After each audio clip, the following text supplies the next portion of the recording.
let's get ready for the Inside Star Citizen review, shall we? Let's do what we were supposed to do in the first place and not do the things that we weren't supposed to do ever.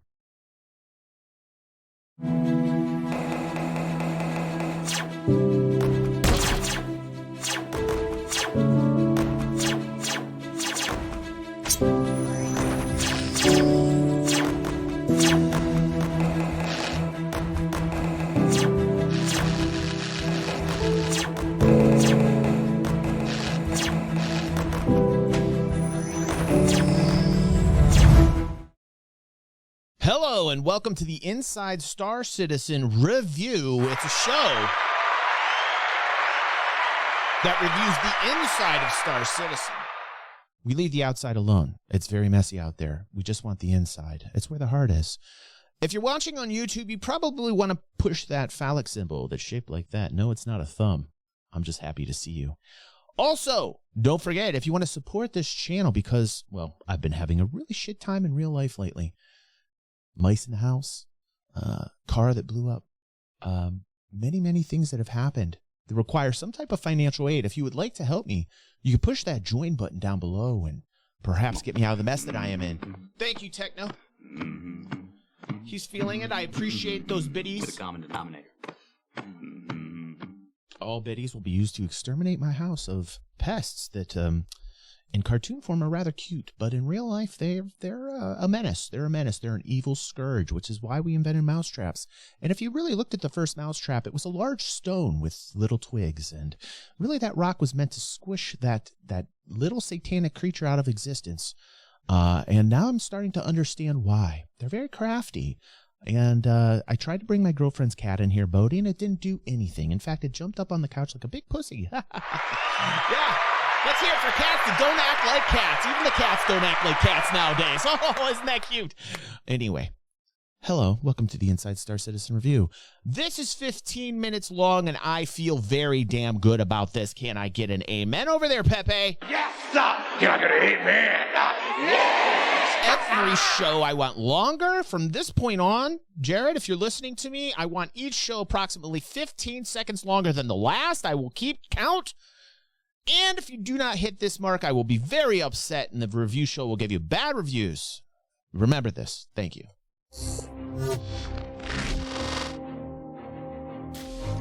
It's a time of change here at Star Citizen. The Frankfurt office has moved into their new digs. The Winslow... I mean, it's right there in his face. Jared has completely changed. I mean, like, really, we've got clean Jared. Always new Jareds.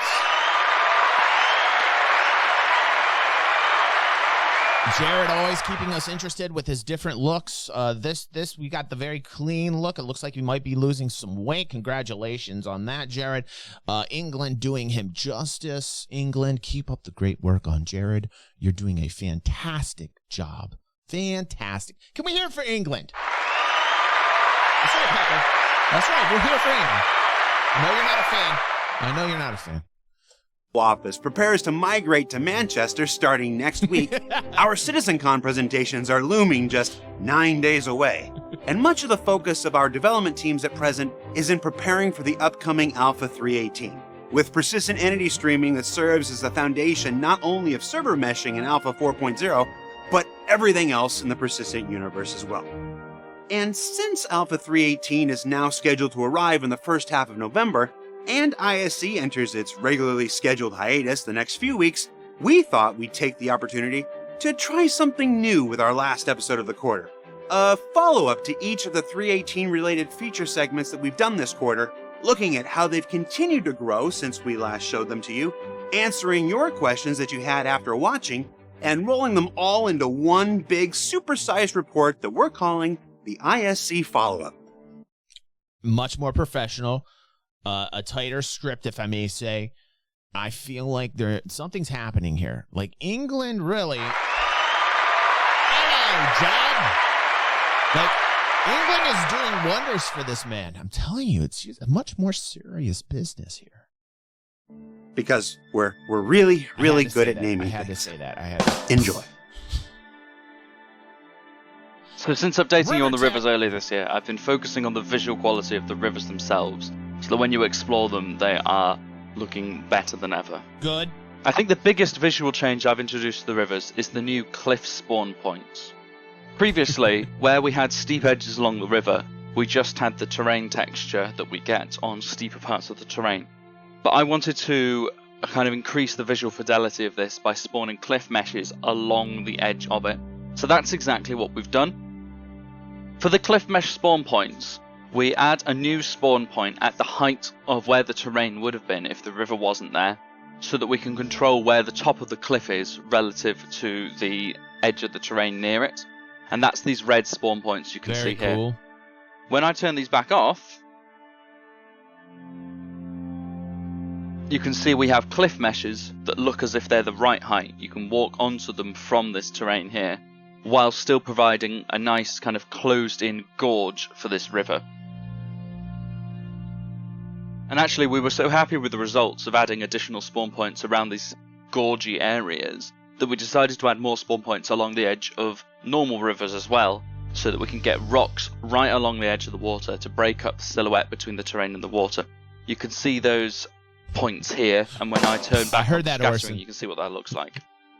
So as you can see, that really helps to break up the silhouette of the water, but also makes the whole area feel denser and more real. I wonder how much this adds to memory. I wonder how much this adds to the overall load. Just adding all this mesh for a better textured look. I think they can do some work. Like, they still have a bit of work in my opinion, but it is nice because I'm tired of, I don't know if you guys, can you see this arrow here? Hi, little arrow. How are you? Hi. Oh yeah, fly over there. Fly over. Good, arrow. Can you guys see that arrow, by the way? If you can, let me just point out. Arrow, can you just kind of circle there? Thank you. Circle right there. This is what we're all accustomed to. Yes, arrow, just move up the stream there. There you go. Okay, yes. And there we see this. Okay. So what I'm trying to say is, like, I definitely like this look. Arrow down over that look there. But what I want to see is I want to see more texturing. Like, this is great. It's like baby steps, right? So this is like the 0.1 implementation of the textures. I definitely don't know what it's doing, though, on the technical side. I'm not quite sure that if it's going to add additional load that's going to make gameplay maybe a little bit sloggier, if that's a word. Is sloggy a word, Pepe? Why am I asking you? I don't know why I'm asking you. Another visual improvement I've worked on for the river is using more splines with the river modifiers. Instead of just a single central spline along the path of the river, we now have a spline for where each of the edges can be. Thank you, As. And this gives us much finer control over how the terrain should dip down into the river, which is what actually matters, rather than the depth at the middle for most cases. Okay. But it also means that we eliminate some of the effects we were getting at sharp bends. What we used to get at the sharp bend of a river was a pinching effect in the middle here, where the terrain would jump from referencing a point somewhere here on the spline to referencing a point somewhere here on the spline. So you can see that they're basically equidistant from a point over here, so we'd either be referencing the terrain from one or the other without ever kind of passing through this middle bit.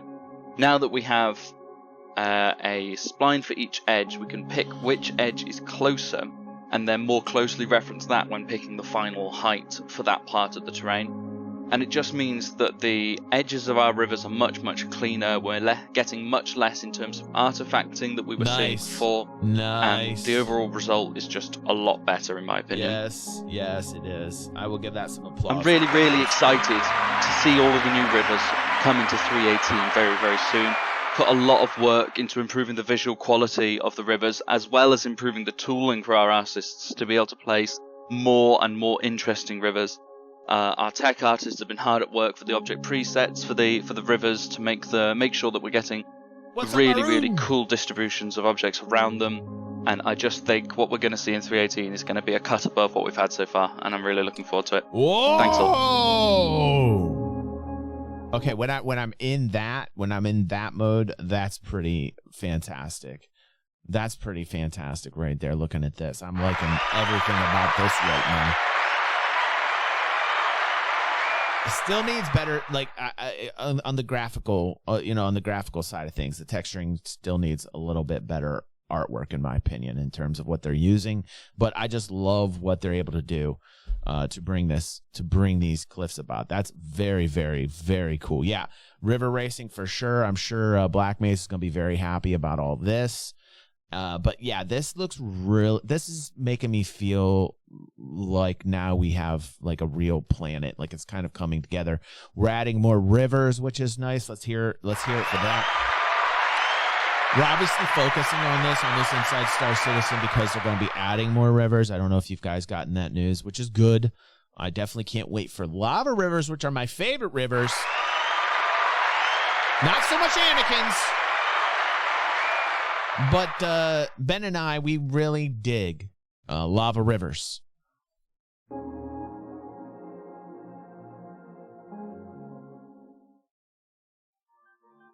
Since the last time we spoke about the PTV racetrack, it's been Kart. mostly just bug fixing. For the most part, it's been like the usual occasional collision issue we had to fix up. Also, there was like instances where RQA testers just took the card and went off the track. Pretty crazy, Ray. Drove into the elevators and got into other parts Good to see you, bro. of the level. So I kind of had to go around and fence off all the areas where people could leave the track. Also, just in some cases, inside the track, there was little shortcuts that could be taken. So, by the way, are you guys hearing that background music? Like they're updating the background music, which is nice. Like the production's getting a bit better. The production, again, England.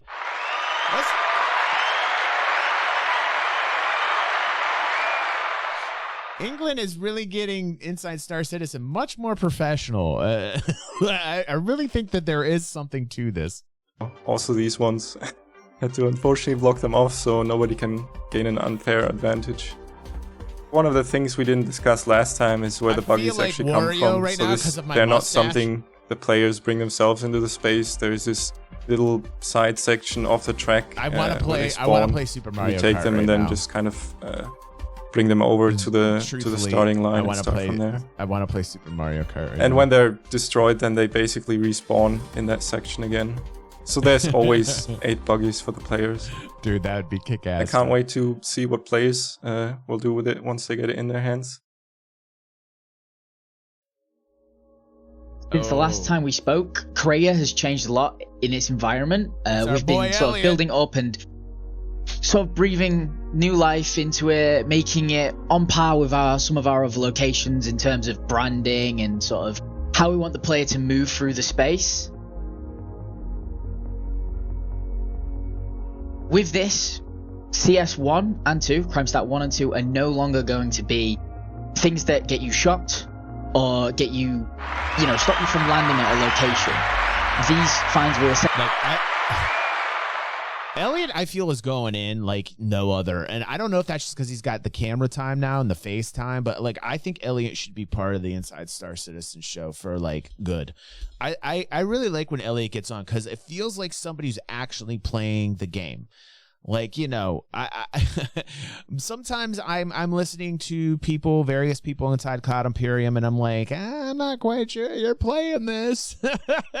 But like when Elliot gets on and Elliot talks about these things, I'm like, okay, for sure he's playing these things. For sure he's experiencing the same problems we are, and for sure things are getting actually polished up. Like Elliot is the roto-rooter of the game. Like I literally feel like Elliot's going in and he's fixing things on a level which I don't think necessarily got the attention that we all wanted. And I think he's actually applying that attention, and I like that. I like it a lot. Potentially just be like mini slaps on the wrists. Law enforcement will comment on them when they stop you and tell you to go pay your fines off, but they're not going to be as big of a meaning as they once was. Alongside this, we've also added other ways for the players to get rid of their sort of criminality. The fine kiosks that you can find all around now have a button that allows you to surrender to law enforcement. This gives you the 20% discount of your time served when you go into prison. And as always, this is going to go live and we're going to continue iterating on it, reading feedback and making improvements. God bless him. I will say this, like I felt like if I interviewed Elliot I think the first question I ask Elliot is like, how passionate are you about Star Citizen on a scale of 1 to 10? And like, I'm pretty sure Elliot would pick a 10. I know that I'm a 10. I know as old as I am and as long as I've been with this project, I'm still excited about it. I get comments from people that are like, dude, DG, it's really refreshing that you're like one of those OGs that are still around that still get excited about things. And I'm like, fuck yeah, why wouldn't I get excited about this, man? Like, I still am tapped into that from day one. I still feel that rush of adrenaline when I see new things. I'm feeling good about the project. And, you know, a lot of people look at that and they say, oh, well, DG's a white knight because of it. And no, man, like, no. You know, I've always been very serious at keeping Cloud Imperium accountable. And that is something that will never go away. But I'm always at a 10 when it comes to my interest in Star Citizen. Otherwise, I wouldn't be covering it on this channel here. I've been covering it since 2014. I mean, like, can I get some applause for that? Thank you. I'd also like an amen, Pepe. Yes. And I've been through a lot of ups and downs, and I can tell you, even the times when I'm most negative, I'm still pumped up at a 10 for my anxiety, for the way that I feel about this project. I'm always excited about this project. And I think the passion needs to be there, not only for like supporters and gamers to make this thing become a reality, but also most importantly on the developer side of things. So Elliot is like a refreshing breath of fresh air into the project. Younger dude, you can tell he's got that passion, and it's really nice to see him knock these problems out. I like it. I need more of that. So keep him on, keep him part of the show. I love what he's telling us he's doing in terms of level design and gameplay and the mechanics. It's wonderful. Like, to me, I feel like that's what I need every show. Like, Elliot provides a piece to this show that was missing, which is like, I'm playing the game. Here's the things I'm working on. This is what I'm fixing. And they usually always line up with the things that we bitch about on Spectrum, you know? And if you guys think that way as well, put some ones up in the chat. Show some support. I know Elliot's come in here a few times, and it's nice when he chills with us and watches. So come on back, Elliot.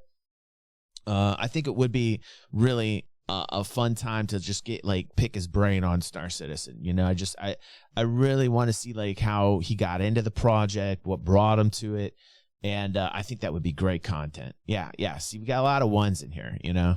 You iterating on it, reading feedback, and making improvements.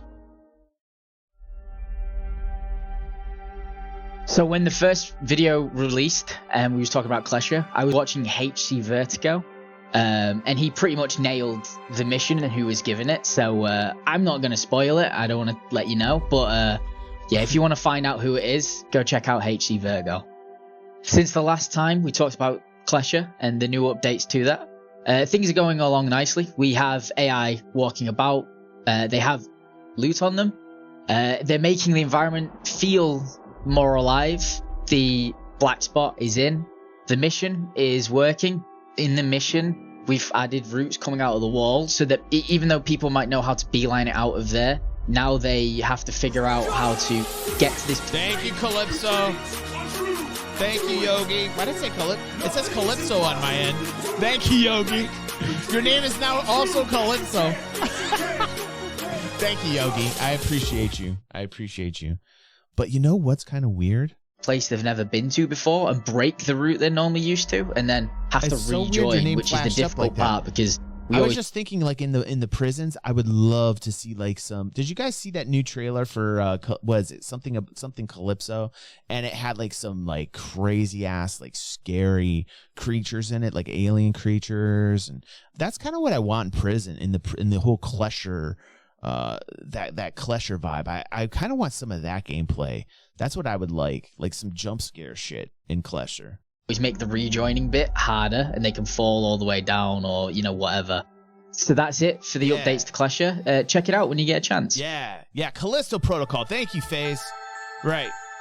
How have the caves changed since we last spoke about them? Just some bug fixes and some polish work. So, yeah, they're done. So it's been a couple of weeks since the last time we talked about the Daymar crash site, and since then we've mostly been polishing and debugging. We had a go-no-go during which everything went smoothly. We actually noticed during playtests that the missions were too easy, so we just did some tweaking. We added some AI.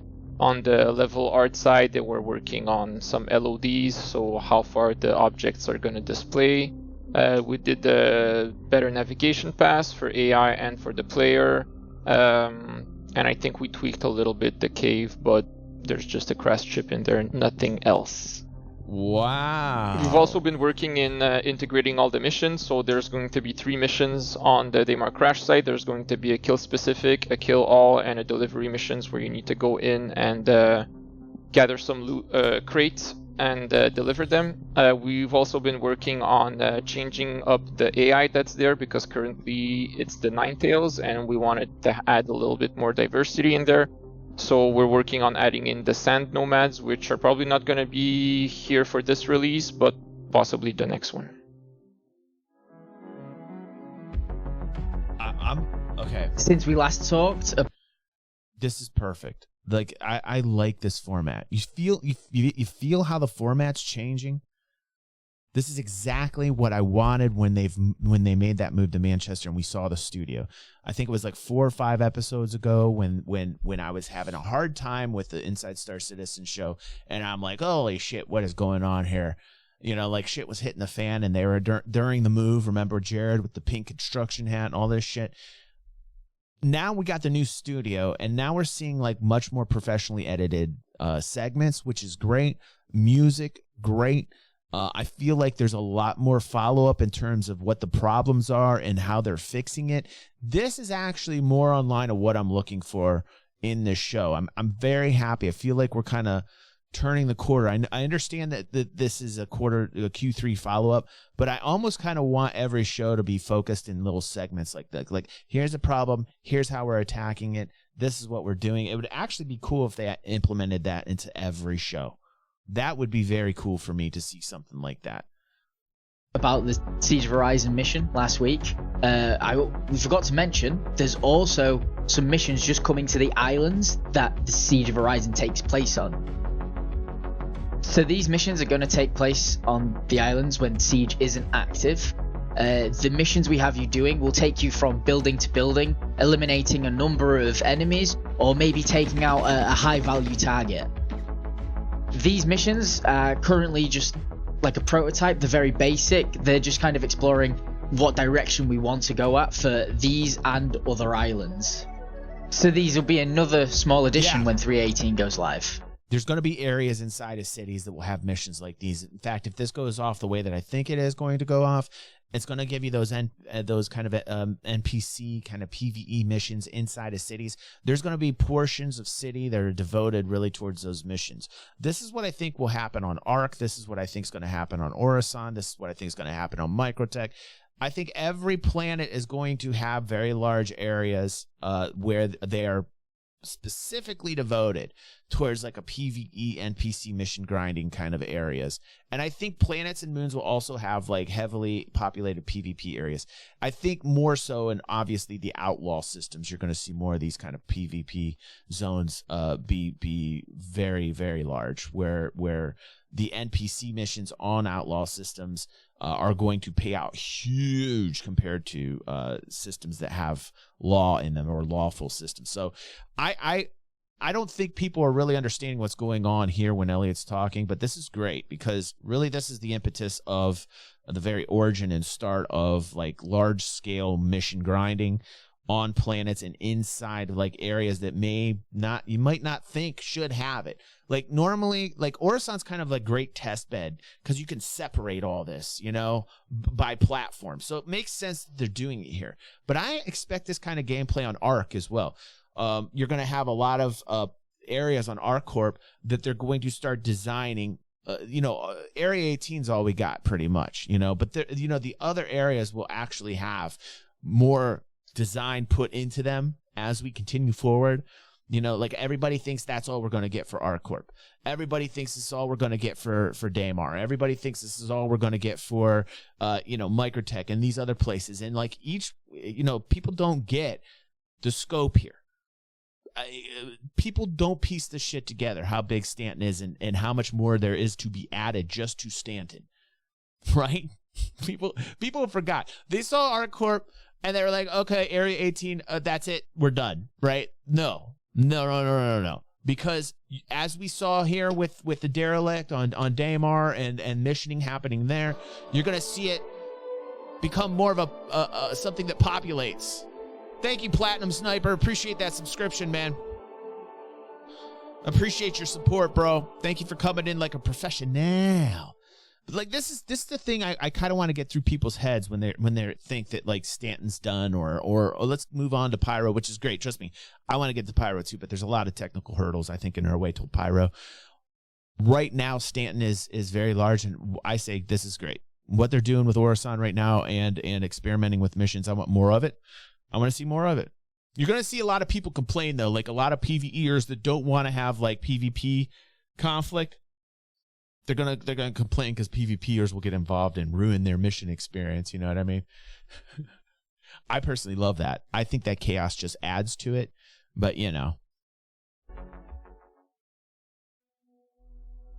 Ooh. So there were some questions after we released our last ISC where we talked about hull scraping, and there are some things that I can clarify from our position. So, what makes a reclaimer more profitable or better when you have the German accent in comparison to the Vulture? For T0 there is no real difference. So the only difference there is you have more space to store your scraped off hull material. But the proper differences only come with Salvage. Where is this dude living? Look behind him. He looks like he's living on an alien landscape. I feel like wherever he's living is something that he's designed in Star Citizen. What is going on behind him? That's a moon. That's a which T1. So once we talk about behind him. Munching and actually like converting proper ship debris into smaller bits. The size of the reclaimer is definitely an advantage here. Some comments were all asking about how can we use the scraper beam in an offensive manner. Technically you can, but you have to make sure that the target ship has its shield deactivated. So as long as another ship is shielded, you will not be able to touch the hull because there's like... There we go. Common sense. Good game design. Oh, no, you can't. You can't do that when a shield is up. Of course. Of course. Like this energy field that is protecting the hull. People are so worried about the exploits and haven't even fucked around with them yet. This is the craziness, man. People are already worried about all the different types of exploits, People are so babified, man. They got the fucking pacifiers in their mouth. They can't handle it. They can't, like, whoa, how am I going to be attacked next?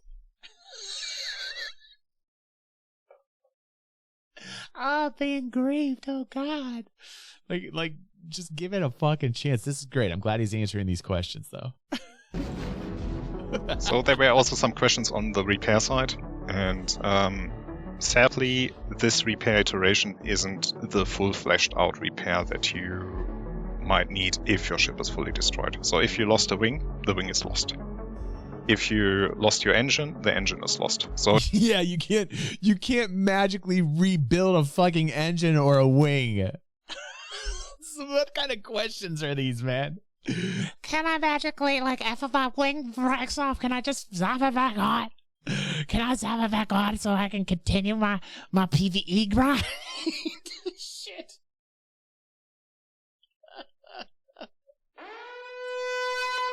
Warning, incoming salad vibes. What kind of questions are these, man? They just came in from playing Fortnite or some shit.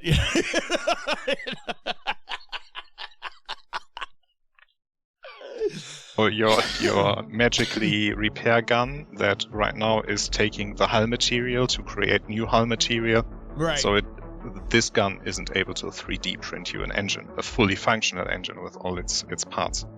Hold on. We have a new answer here. People would like to actually take a moment for some introspective here. And like if I were to blow up like half of my ship, could I just close my eyes and then just like, you know... Oh, I love this game. This game is the best. My ship is brand new. Oh, fucking bullshit. Can you believe these questions? Am I the only one out there that's just like smacking themselves in the head? Just like, what is going on with my world? What is going on with my world here? You know, I understand we're talking within the confines of gaming, but it's a bigger problem. It's some type of pollution. It's some type of fucking crazy pollution that's happening right now. So what it does is just cover-ups of your hull. Yes, that's so what it does. Increases your health of the ship again. There we go. But only to a degree where it is reasonable in comparison to reasonable people. To what the hull actually stands for. So the material that you gather with the vehicle can be converted into the material that you use for. So can I just like, if I close my eyes, can I just like take my gladius and like, look how I close my eyes, and I'm gonna turn it into a Banu merchantman.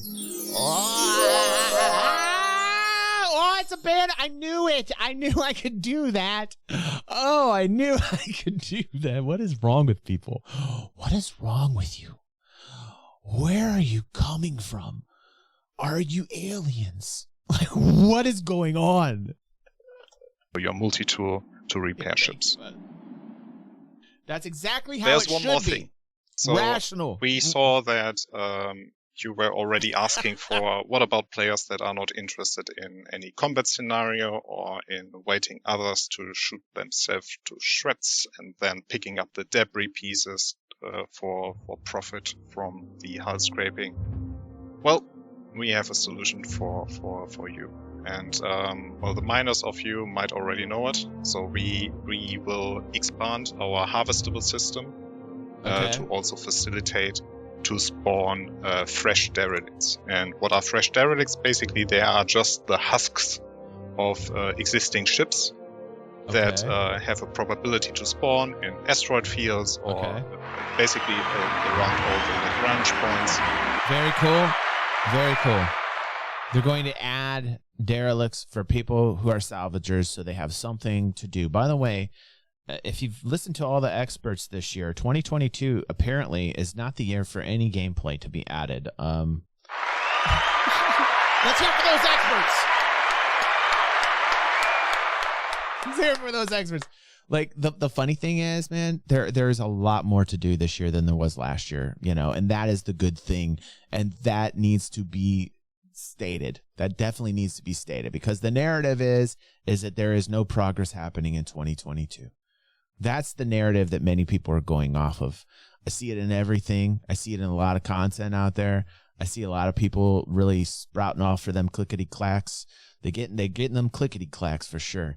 Because, you know, oh no, not enough happening. Oh, things are gonna be late. Oh god, scam, blah blah blah blah blah. It's pathetic. It's pathetic what I'm seeing out there, man.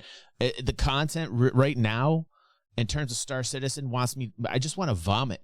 Like really, when I am like inundated with a bunch of like whiny, like, you know, men-child that have no idea about game development, that are giving off like serious salad vibes, like all types of salad vibes, like really.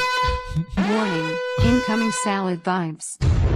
And all the other little content creators and bigger content creators are just grabbing onto it for them clickety clacks. They're just grabbing right on. And the content right now is in a mega slump. Like the content right now is toxic. Like it's so bad. Like the content I'm looking out there right now I don't know if you guys agree with me, but you know, I'm viewing this shit just like you. And what I'm seeing from other content creators really is bad. It's just bad. And you will be able to find them using scanning and then approach them like you would do with a mineable and then scrape off their hull. And that is coming in Alpha 3.18. So, what did we learn this week? Well, we learned that when you show a feature the very first week of the season, there's lots of room for additional improvements like we saw with RiverTech. That QA can be just as squirrely as players when testing the arena racetrack. That Correa is looking pretty fresh with its Crusader makeover, and that changes to the law system will make Crime Stat 1 and 2 less troublesome to deal with in the future. In theory. And that while hull stripping won't be the offensive weapon some folks were theorizing, using the Harvestable system to generate non-combat wrecks will be a welcome addition to the more peaceful-minded citizens out there. Now don't forget that CitizenCon is next Saturday, October 8th at 8 a.m. Pacific, 3 p.m. UTC. God. It's shaping up to be a really informative quarter day, and not just visual updates that you've come to expect, but more design and gameplay presentations that'll lead the way in the Star Citizen's future. For Inside Star Citizen, I'm Jared Huckabee. We'll see you next week at CitizenCon. Holy shit. This is how unplugged I've been lately, man. Shame on myself. Hold on, I gotta shame bell myself for real. Like, I can't believe it's coming up. Like, I can't believe it's coming up. Shame. Like, really. Shame. It is right around the corner, man. Shame. I'm gonna try and be here for you guys that weekend. I hope I can. If I can, I'll let you know either way. But we've got an after party to go to right now, and if you are watching on YouTube, we gotta say adios. Thanks for watching, muchachos and muchachas. Make sure to push that like button. And, you know, consider becoming part of this great community. Wonderful people here. And try and hit us live. If you wonder when I'm streaming live, check out my Twitch channel. Go to the schedule area. You'll be able to see every single week when I will be live, like clockwork. All right, guys, let's get ready for some party.